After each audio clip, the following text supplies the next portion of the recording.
Во Охрид и понатаму неконтролирано се гради и покрај препораките на УНЕСКО, алармираат екологистите.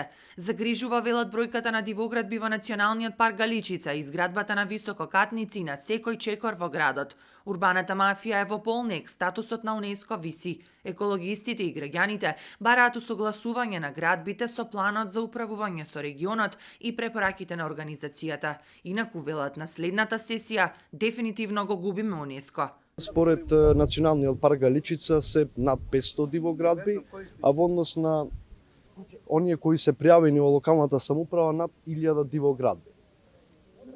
Не бараме никакво забрана за градба, едноставно бараме усогласување на планот за урбанизација. Визуелна, визуелно сите згради да изгледаат според типологијата и градбите на градот Охрид, да се направат такви чекори со што ние ќе го заштитиме изгледот на нашиот град.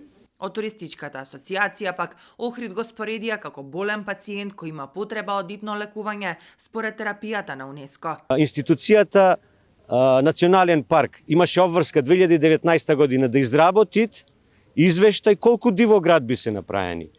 Тогаш, во сегашнава состојба, во денешно време, тие се плюс, да речеме, 30%. Од кај изникнат и во тие дивоградби сега?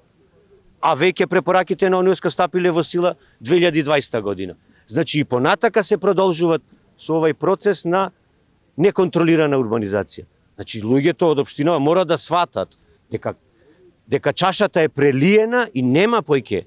Екологистите од неколку здруженија, членови на невладини и други граѓански организации подготвија и петиција во која од општината бараат да преземе итни мерки за наведените проблеми со дивоградбите. Ако нема слух, помош ке бараат и директно од канцеларијата на УНЕСКО.